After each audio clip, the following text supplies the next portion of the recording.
Well, I'm in Kansas City, Missouri, one of the other cradles of jazz, so it's good to catch Oh, up. I'm glad to get into the album and your life and the music, so thank you. no, I appreciate you making the time to do this. Yeah, you bet. So before we get into your new album, What We Dream It to Be, I want to begin with 6 years ago. One of the Mhm. things that was huge in our lives was this pandemic changed everything, especially for Yes, musicians. yes. How did you get through that era, and how has it affected the way that you create and do things today? Yeah, so COVID was actually throughout that process. I had just graduated Berklee College of Music Okay. in 2020, and then I moved to Philadelphia. I had some teaching work lined up, and I heard great things about the music in the city, similarities between New Orleans and Philly.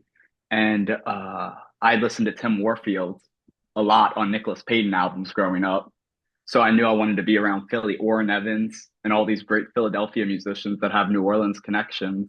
So I moved there, and uh, unfortunately, we were in and out of COVID. But early on, I ran into Justin Faulkner, the drummer, Yeah. who I had known from his time living in New Orleans when Branford had his band down here for a little while I was in high school. And Justin was like, "Man, great to see you. You should come do your master's at Temple. Everything's shut down. Come get your master's." And I was like, "I'll think about it. I'm really hoping to just pursue music at this point and not be a student." Uh-huh. Waited a couple months, decided to take his advice as COVID was in and out. So I completed my master's studying under Tim Warfield during COVID. Obviously, the communal aspect was very difficult during that time. So music really became, as I was working on my master's, I returned back to music being that internal voice of exploration and kind of just reflection on the times. I was stepping into a new time of adulthood as well, out of college, and I was ready to get my first album done. I was ready to be gigging a lot more on a scene, and having lost that communal aspect that is ingrained in every part of growing up in New Orleans. Like for me, the music can't live without community and without the live experience. So I returned back to writing and composition. And that's actually the time that I wrote a majority of the compositions off this album was during this time. And this album really is a reflection of that time and just kind of trying to figure out navigating through life, creating my own moral, like what is right from wrong, meditating on all those types of things. And it was a nice way of exiting the intense experience of Berklee because it returned music for me to being a more personal experience and not through the education lens. So it was a rough time, but it was nice in some ways to be able to reconnect to music in that way. And it just made it more intentional coming out of COVID when it was go time. For sure. So you talked about composing, tunes on the album at that time, but overall, what was kind Yeah. of the approach? What was the vision for this album? The album, I didn't write with an intention for an album at first. I had about 20 compositions that I had written during this time period.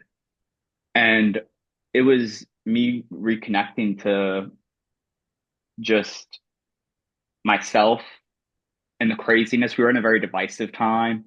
We were all physically separated, but also there was a lot of political things going on. And the album kind of formed itself over time. It at first was this very intense contemporary project that I think was contributing to the darkness. Yeah. And as I was editing it down to become an album, I really wanted the messaging to be more optimistic in the sense of, through community, through changing our own local scenes and communication with those around us, we really do have control over what our future spaces we call home are. And the original title was going to be fully Home is What We Dream It to Be. But we kind of kept it with What We Dream It to Be because it really does just tell a full story of just manifestation at the end of the day.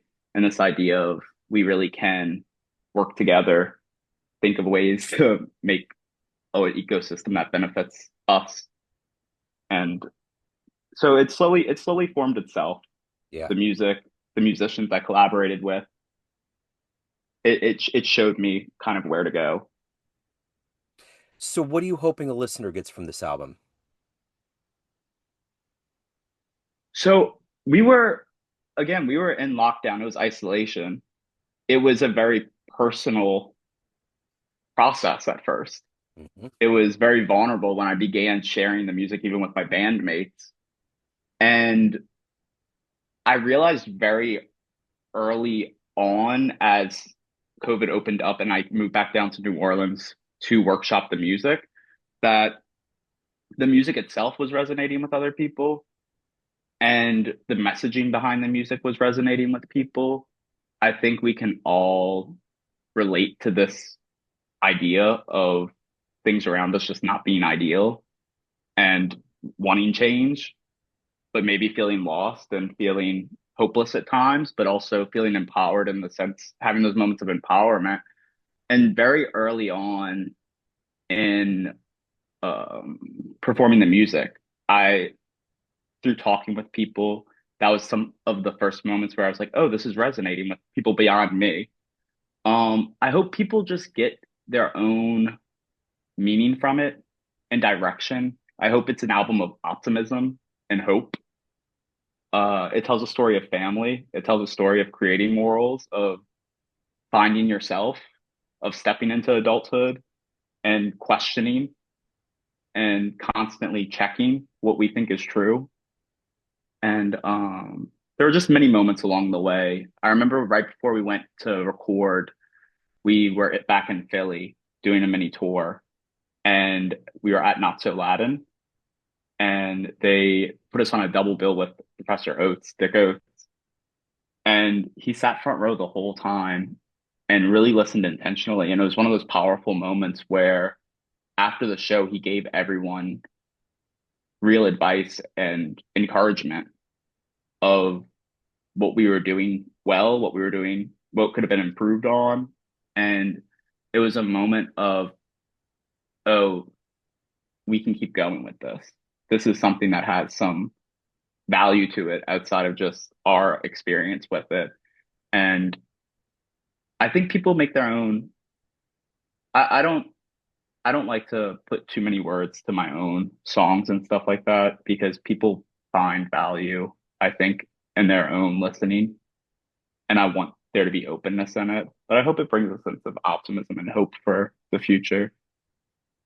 Well, and I guess that's the big thing right now in America. We're going through a very tumultuous time on many fronts with, immigration and war and a lot of things that are uncertain. And I think that artists and musicians have always played a very specific role in uplifting and giving people some level of solace through these times. Is that something that's on the forefront of you creating and delivering live music?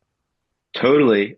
When I, back to the New Orleans thing, when I grew up in New Orleans very young, New Orleans is a place where we use music to celebrate, to mourn lost people, and to come together as community. And it's ingrained in every aspect of our lives. And when I got into a teenager and I started studying this music more seriously, I really began listening to broadening my listening palette. And I was listening to a lot of local acts that are known internationally, like Terrence Blanchard, Nicholas Payton. I had access to these artists, Christian Scott, now Tunde Adjua. And these are all artists that create sonic landscapes that really bring you in. And I was always attracted to those types of performances that I saw Pat Metheny last night. He's in town, Wow. but it's these artists that, and New Orleans drummer Joe Dyson was playing with him. And it's these artists that bring you into this new world and this new ecosystem.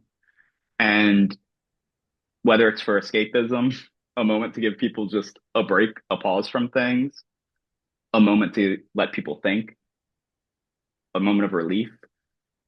For me, music really is that's the important part of it. We have all this conversation around is, art in a good place right now? Is it being funded and all these various things? But it's always around. People are still interacting with it. People are still, there's a need for it. There's a need for the music. And early on when I moved back to New Orleans a few years ago to workshop this album, I began playing music for a yoga class where I was playing solo clarinet. And I really enjoyed that because it wasn't about language. It wasn't about playing and soloing in a sense of form and these jazz songs that we play. And it was more just how can I provide for this moment what is needed? And through that, I started creating meditation tracks for an app, Better Sleep, that's connected to BetterHelp, the online resources. And I really it was a nice practice because music for me was always something that was a place to expand and dream and think and disconnect from the homework I didn't want to do in high school, the academics and all of that. And I remember at one point watching an interview with John Baptiste where he was talking about, as artists, we have the ability to, um, through music, change the outcome of people's emotions. And I really do think that that is a powerful thing, relating the theory of music and all the studying that we do to the emotional context of it and the emotional value. Um, so yeah, I hope I'm never after, maybe one day I'll write a swing album or a bebop style album. I love that music, but for me, I really am more interested in spatial things and music that does transport the listener to a different place.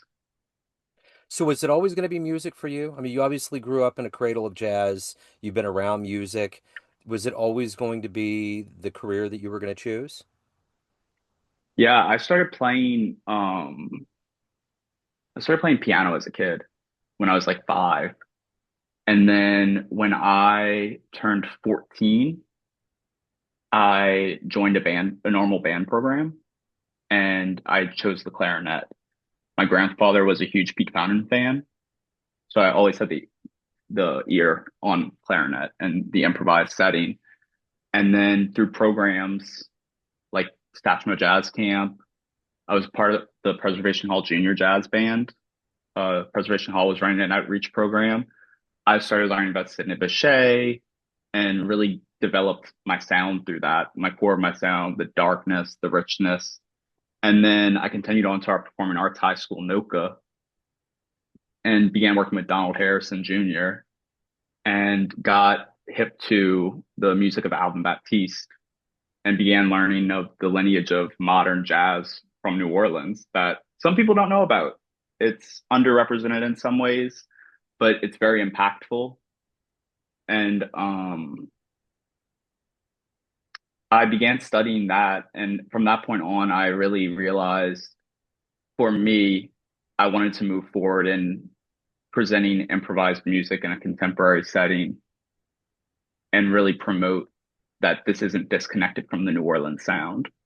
There is a very viable modern jazz scene right now in New Orleans, and there always has been. And it's very great. It's great music. Ellis Marsalis, Harold Baptiste, Alvin Baptiste. These are all people that were some of the best composers. And I hope that this music and the music I make is a progression of that music that's rooted, but also pushing forward. So I interviewed the mighty Ken Peplowski years ago, who we Oh yeah, unfortunately recently lost. And I yes. was asking him about the clarinet just as an instrument. And Hmm. he had one of the answers. There's one of those seminal lines that I will never forget in an interview. And he said, you Hmm. can play this whole concert, this whole beautiful string of music on the clarinet, but in one note, everything can get wrecked. like that. And I Yeah. just thought it was one of the best descriptions of that instrument because it's true. Yeah. If you do that hard sideways stop or something goes sideways, you will Hmm. never forget a blunder on a clarinet. Hmm. It's one of those things. So anyway, I was just thinking about that when you were And talking. he's one of the masters too.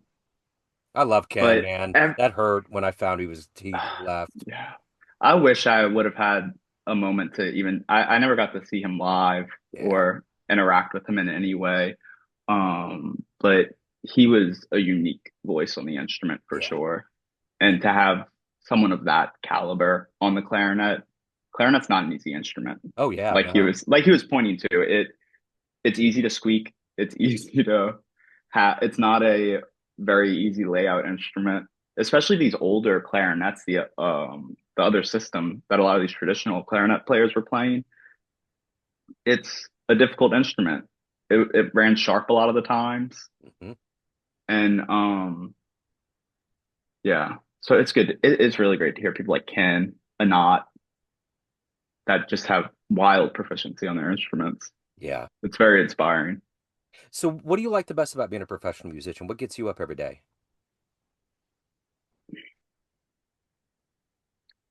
The, I mean, all of this started as a personal connection to music. I, there's many people in the city of New Orleans that do not play music, right? That interact with music on a daily basis and are great supporters, are just love the culture. But for me, at this point, I really don't think I can do anything else, is the honest truth. But I love it. I love teaching the music. I believe it. In New Orleans, people have very various observations and definitions of what the New Orleans music is and what the sound is. But for me, like the constant from a New Orleans, the difference between a New Orleans musician and a musician anywhere else is the historical part and the preservation part and the responsibility that we feel we have to preserving the music and perpetuating it and making sure it doesn't die. Um, and as a student of the music, that we're never going to be masters. We're always going to be students. We're always working towards something new, learning from the past and using that to propel us. But I am obsessed with music. I'm obsessed with learning about it. There's so many things I can't do that I want to be able to do that have nothing to do with the music I make. I still study early jazz music.